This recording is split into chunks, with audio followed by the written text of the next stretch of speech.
Hello, dear students. I am Sanjeev Tayal, and this video is particularly meant for the students of MA English Literature and the students who are preparing for NTA NET English. And the name of the topic that we are going to discuss today, the name of that topic is dramatic monologue. Dramatic monologue, as it is clear from the terminology itself, monologue means mono plus log. Mono means single and log means conversation. It's a conversation of a single man, single speaker. In dramatic monologue, there is a speaker and there is a listener. But the listener does not speak even a single word. Rather, all the expressions and the reactions of the listener are conveyed to the reader by the speaker himself. Listener does not speak even a single word. All the expressions and reactions of the listener are conveyed to the readers by the speaker himself. Speaker just conveys the presence of the listener. This is monologue. What is dialogue? In dialogue, there is a conversation between two or more people. But in monologue, there is conversation of a single person. And specifically in dramatic monologue, there is a speaker and there is a listener, but the listener does not speak even a single word. All the expressions and reactions of the listener are conveyed by the speaker himself. But the question is, how this monologue becomes dramatic? The monologue becomes dramatic because the poem starts abruptly, suddenly, and dramatically with a critical moment of the life of the speaker. What I told? That the poem in which dramatic monologue is used, that poem starts abruptly, suddenly, and dramatically with any critical moment of the life of the speaker. We are not given any prior introduction about the speaker, about the listener. Rather, the poem starts abruptly, suddenly, with any critical moment of the life of the speaker. We are just plunged into any critical moment of the life of the speaker. As for example, there is a poem by Robert Browning, and the name of that poem is My Last Duchess. You must have read that poem. My Last Duchess. Duchess is the wife of Duke. And Duke, what is Duke? Duke is the king of a particular state. और उसकी wife को हम क्या बोलते हैं? Duchess बोलते हैं. This is a poem by Robert Browning, My Last Duchess. And in this particular poem, who is the speaker? Speaker is the Duke of Freira. In this particular poem, who is the speaker? In this poem, the speaker is Duke of Ferrara. What is Ferrara? Ferrara is a city in Italy. Italy का एक शहर है. तो Ferrara शहर का Duke है. He is the speaker, and he is the listener. And who is the listener? A messenger. What's the situation here? That the wife of Duke of Ferrara has died. Now he is a widower. And the king of the Duke of the neighboring state has sent a messenger with the proposal of his daughter's marriage to the Duke of Ferrara.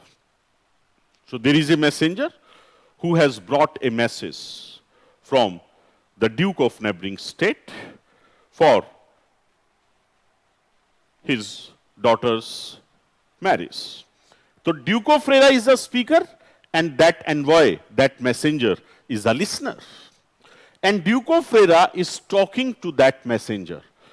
And Duke of Freira is showing his portrait gallery to that messenger. So who is the speaker here? Duke of Freira. Who is the listener? That envoy, that messenger is the listener. और Duke क्या कर रहा है? उस messenger को अपने महल में, अपने पैलेस में अपनी पोर्ट्रेट गैलरी दिखा रहा है. और पोर्ट्रेट गैलरी दिखाते दिखाते ड्यूक ऑफ फ्रेरा उस पोर्ट्रेट के पास आता है जो पोर्ट्रेट उसकी लास्ट वाइफ का है. और ड्यूक ऑफ फ्रेरा उस मैसेंजर को अपनी लास्ट वाइफ के पोर्ट्रेट के बारे में क्या कहता है? That's my last duchess painted on the wall. कि ये मेरी लास्ट वाइफ का पोर्ट्रेट है जो दीवार पे टंगा हुआ है. Looking as if she were alive. And this portrait is so beautifully made that we feel that she is standing alive in that particular portrait. So, these are the opening lines of this poem, My Last Touches. We are not given any prior introduction. Who is the speaker? Who is the listener? And in what situation the speaker is? But by reading these two lines, suddenly the reader is plunged into a critical moment of the life of the speaker. Who is the speaker? Duke of Freira. And what is the critical moment of the life of the speaker? What is the critical moment of the Duke of Freira? That his last wife has died. That is a critical moment. And we are suddenly plunged into that particular moment. And the poem starts with these two lines. ये मेरी last wife का portrait है जो दीवार पे टंगा हुआ है और ये इतना सुंदर बना हुआ है कि क्या कि ऐसा लगता है कि वो जीवित ही यहां पर खड़ी है. So in this particular poem starts abruptly and suddenly and dramatically with a critical moment of the speaker, the Duke of Freira. And what is that critical moment? That his wife has died. So this is a perfect example of dramatic monologue. Now let's proceed further, and the next poem by Robert Browning. This is also an example of dramatic monologue, and the name of the poem is The Last Ride Together. What's the situation in this poem? That there is a lover is the speaker,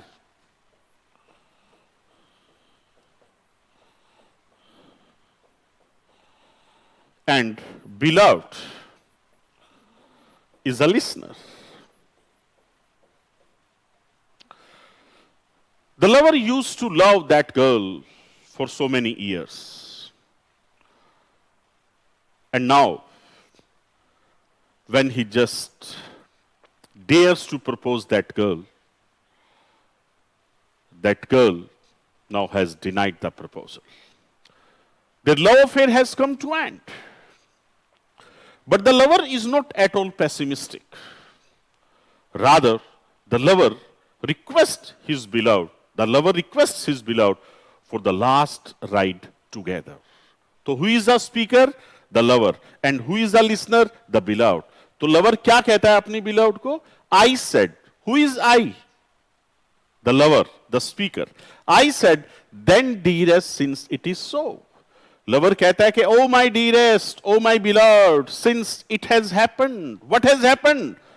the beloved has rejected the proposal of the lover. That has happened. Since now at length my fate I know. The lover says, you have rejected my proposal, and at length means at last I have come to know about my fate. What is the fate of the lover? That now he will have to live throughout his life without his beloved. He will not be able to get the love of his beloved. So these are the opening lines. And who is the speaker? The lover. And what is the critical moment of the lover? That his beloved has rejected his love. That is the critical moment of the life of the lover. And we just are again plunged into a critical moment of the life of the lover. And what is the critical moment? That his beloved has rejected the love of the lover. That is the critical moment. And the poem starts with these two lines. I said then, dearest, it is so, since it has happened. And since at length, at last, I have come to know about my fate, that I will have to live without you throughout my life. So, the dramatic element, I said, that seems to be the dialogue. This is an element of a drama, not the element of poetry. That seems to be dialogue of a lover. Okay? So these qualities make this poem a perfect example of dramatic monologue. The poem starts abruptly and dramatically with a critical moment of the life of the speaker. Now, let's move forward. What is the function of the dramatic monologue? Why the poet uses dramatic monologue? What's the purpose behind that? You know, the main purpose of dramatic monologue is to peep into the inner psyche of the speaker as well as the listener. With the help of the dramatic monologue, we read the mind, we read the inner psyche, we read the heart, not only of the speaker, rather of the listener also.